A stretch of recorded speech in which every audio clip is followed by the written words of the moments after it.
Marcus Epps replacements coming up here today on the Raiders Report.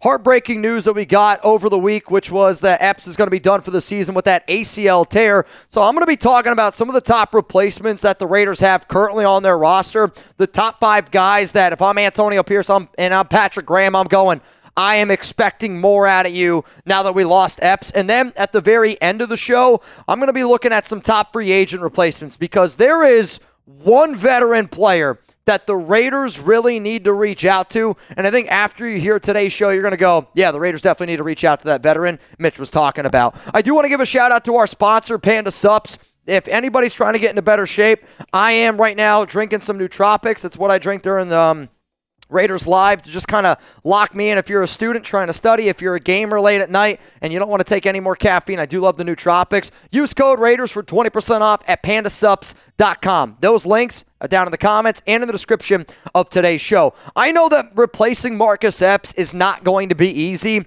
and I understand that he wasn't having that good of a season this year. Epps is a team captain, though. He's played 176 snaps on defense, which is 6th most on the team, and before he went down with an injury, was right around in the top 3 for most snaps played. The Raiders also use him in a lot of different ways. They line him up in the box. They drop him back as a strong safety. And when you go back and you look at a lot of the most successful Patrick Graham defenses, a lot of times they have this like hybrid strong safety rule. So as soon as I saw Epps go down, I go, all right, replacing him is not just going to be a job for one person, which is why I wanted to make this show, and you're going to need multiple guys to do a bunch of different things. And I get it. Epps was struggling this year. 43.8 overall PFF grade, but it's the leadership that he brings. Like the first year that he was signed, they put a captain on his chest. When you look at that Philadelphia Eagles defense in 22, he was one of the better defenders there. He led that team in snaps. When you lose a captain, when you lose a coach on defense, even if they're having a down year, it still is not an easy thing to be able to replace. So coming up here on the show, I'm going to tell you who it makes sense to try as a team to help replace Marcus Epps. Before I get into that, though, I got this message today on Instagram, and I want y'all to know I'm a normal Raider fan just like all of y'all.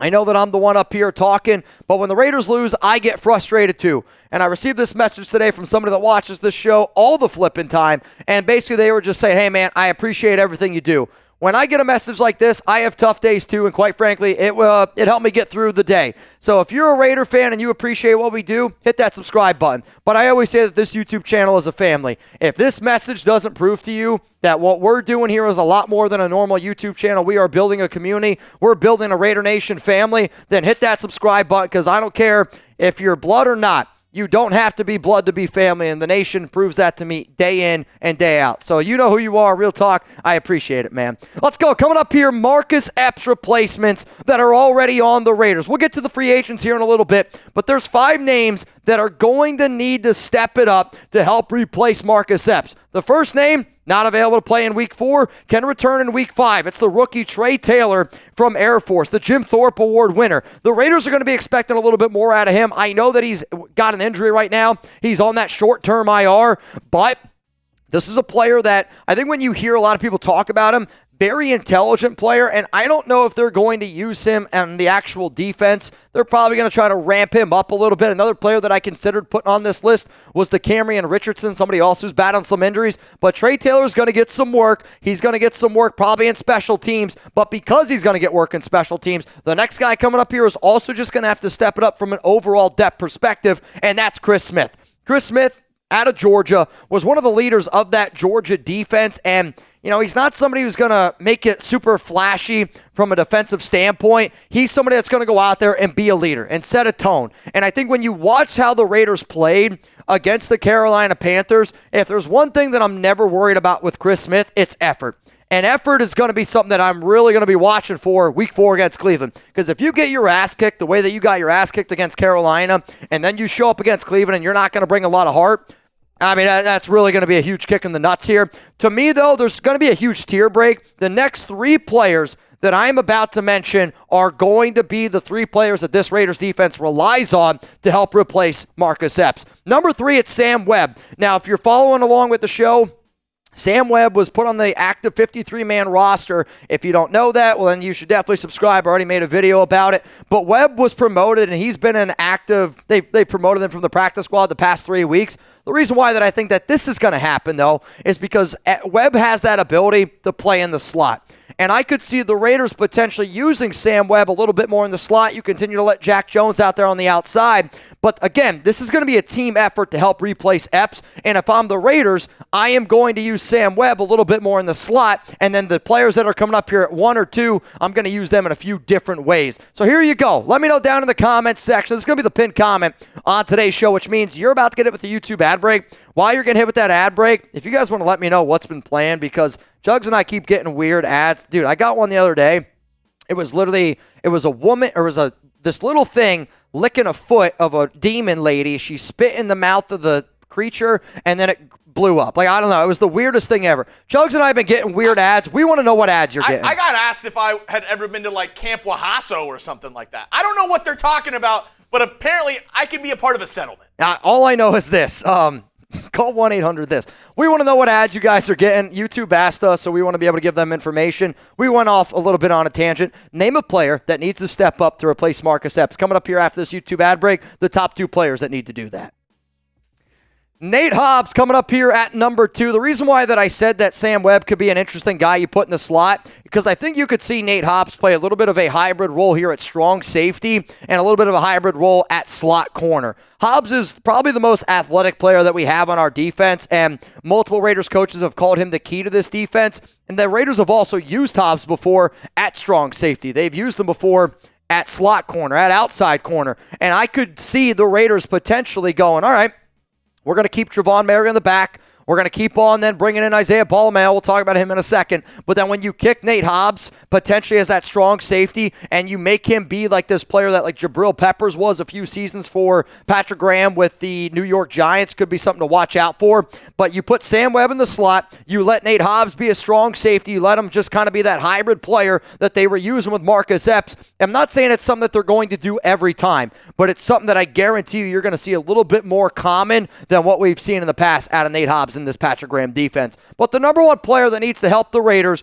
replace Marcus Epps, it's Isaiah Pola-Mao, the UDFA from USC. And Pola-Mao is another player where the Raiders have said he can play linebacker. He can play strong safety. They've lined him up as the inside corner. And you're going to see Sam Webb, Isaiah Pola-Mao, Nate Hobbs. They're going to use these 3 guys in a bunch of different ways to try to confuse any offenses that they're going out there and doing. Because when you expect a player like Epps, who they expect him to give 1,000. I mean, it's going to be the first season in Epps' career where he doesn't play over 1,000 snaps. So, doesn't play over 1,000 snaps. You're going to use a lot of these dudes here who are all very good athletes. Maybe not Webb, but Hobbs and Isaiah Pola-Mao are both very good athletes, and they could do a lot of different things. So, really look for the Raiders to try to use those 3 players to help replace Marcus Epps. But let's just say this. Tom Telesco goes, well, I want a little bit more on defense. We have some money in salary cap space. We need to be able to go out and find a free agent that helps us replace Marcus because we don't have enough talent. We don't have enough depth. And when you look at how bad the Raiders have been in coverage, right now I think on PFF the Raiders are the worst coverage team in the NFL with a 30 coverage grade overall for this season. That's not good in the secondary at all. I'll tell you who the veteran that the Raiders need to go out and try to get is, but I do got to tell you, Panda Subs, man, they show up day in, day out. I freaking love Panda Subs. I think they have the best protein on the market. Go to pandasubs.com, use code Raiders for 20% off. This is protein that you can have after a workout. Protein that you could use as a meal supplement. 30 grams of protein, somewhere around 140, 150, 160 calories per scoop. Not like there's like 1 gram of sugar in this stuff. I also love it because of the multi-stages of protein where, you know, a lot of times when I get done with a workout, I like to have whey protein, which is like protein that instantly hits your muscles to get the most out of your workout. But I also do intermittent fasting where I try not to eat during the day, but I always have a protein shake right before I do the show. So if you're somebody that's just trying to lose a few pounds and you still like have a big time sweet tooth, I do think that Panda Subs would really be able to help you out. They got brand new flavors like campfire s'mores. They have, Sunday ice cream cone. I like the chocolate, the vanilla. They have strawberry with like real strawberry chunks in it. They have the mint chocolate chip one, which is sick. They also have this brand new pre-workout, and this morning, I almost took a full scoop of this, and I always say if you're sensitive to caffeine, be careful with some of the Panda Subs products because it's like made for people who are like really diehard like workout dudes, which It's not me. I'm more just like I'm trying to get a sweat in before I go to work. But like if you are a little sensitive with caffeine, maybe take like half a scoop. If you also need a new backpack, they did just launch tactical backpacks, and they have all sorts of gear. They have hats, they have shirts. Panda Subs is owned and operated by a diehard Raiders fan, and he's hooking you guys up with code Raiders for 20% off at pandasubs.com. When the Raiders win, we get better codes because he's happier, and that's just the way that it goes. But real talk, man, if you want to support your own, Panda Subs has got unbelievable workout supplements, and I know a lot of people that watch this show send me pictures of them with the products that they use.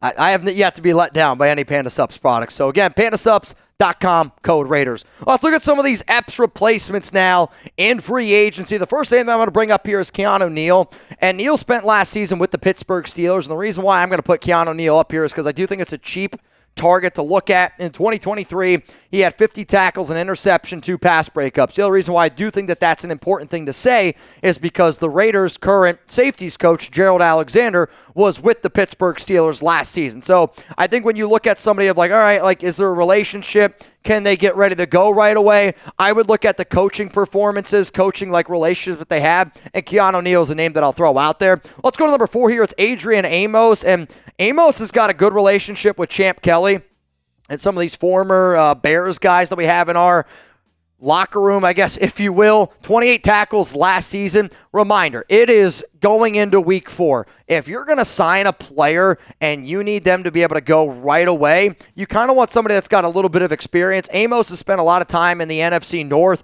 and I think that he knows what Getsy has been able to do on the offensive side of the football. Mitch, you're talking about offense, I get it, but then also it's like he's been around some of these players, some of this coaching staff, so because of that, Adrian Amos, who I do think is more talented than Keanu Neal. Let's go to number 3 here. If you're looking for a safety, I think the top safety on the market is Micah Hyde, and he doesn't have as many connections, doesn't really, to my knowledge, doesn't have the connections, but yes, he's getting up there in age, was drafted in 2016 out of Iowa. 54 tackles, 2 interceptions, 7 pass breakups last season. If you're trying to find a plug-and-play safety that is probably the best safety on the market, you go out and get Micah Hyde. And, you know, Chugs and I were talking about in the offseason, maybe you go look at Justin Simmons. I mean, he signed a 1-year, $8 million deal. And with Epps, the way that he struggled, the way that Hyde plays, I think you can use him in a multitude of different ways. So being able to put him in that Epps role, I don't think it's as easy as just being able to put him in that Epps role. But you'd be able to mix and match him with Trevon Merrick a little bit. But Hyde's the best safety, I would say, on the free agent market right now. Here's your opportunity to call the shots. If the Raiders sign an Epps replacement, who should it be? Because the names that are coming up here on the show, I think are going to surprise you a little bit. And again, they're not just flat out Epps replacements. It's you go out, you sign this player, sign these players, and then you put a few your other guys on your team in different situations. Here's one name that I think is going to surprise some people. It's Xavien Howard. Mitch, Xavien Howard doesn't play safety. You are 100% accurate. But I do know Xavien Howard can play corner. And the reason why that I would entertain this idea is because I would put Xavien Howard, who has experience with multiple coaches that we have on this team, multiple also Gerald Alexander. And quite frankly, if I was the Raiders, I would sign Xavien Howard, and I would sign the next guy that's about to come up here on this list. And I'd put Howard, Jack Jones as your outside corners, and then I would put Nate Hobbs as that slot with Isaiah Pola-Mao, hybrid, strong safety, rotate him in and out, because I think that Howard can still get it done at a high level. The other name that I'll go out there and say that it probably makes the most sense, and if I was a betting man in terms of them making a move, it's Patrick Peterson. So last season with the Pittsburgh Steelers, you know, Peterson was tested quite often at corner, and he's getting up there in age. He's 34 years old, and I think sometimes when you watch a game of the way that the Raiders had against Carolina, you need a veteran like Peterson who, when he shows up every single day, and he's going to give you 110%. And I think that sometimes like that's what you need, especially in a game like you just saw against Carolina. But Peterson also took over for Minkah Fitzpatrick last season when Minkah ended up going down, and he looked really good as a strong safety. Quite frankly, he looked a lot better at strong safety. And as I just mentioned with Keanu Neal, Gerald Alexander was the safety coach last season for Pittsburgh, and I think if the Raiders wanted to, you could bring in Patrick Peterson, put him in at strong safety, ask him to do exactly what he had to do last season for Pittsburgh. I think it'd be an easy move that wouldn't cost a lot of money, and again, it's about bringing in that player coach at this point in the season. I think Patrick Peterson is always going to be ready to go, and I don't want to compare him to Charles Woodson, But it's the same thing that happened to Woodson. Woodson knew that he still had it up here, but he lost a step. So how did he stay in the league? He went back to strong safety. I think it's something that the Raiders should consider with Patrick Peterson. So I know that Marcus Epps replacing him, it's not going to be easy. It's going to be a team effort. And I think for week 4, the most realistic thing, look for Sam Webb, look for Nate Hobbs, look for Isaiah Pola-Mao to do their best to replace him. If you don't like what you see out of those 3 guys, that's then where you start to look at maybe an Xavien Howard, maybe a guy like a Patrick Peterson, maybe you bring in a Keanu Neal. If there's another name that I'm missing, please, Nation, if you made it this far in the video, let me know who you would do. That's weird. Let me know who you would try to replace Marcus Epps with. I know, big pause.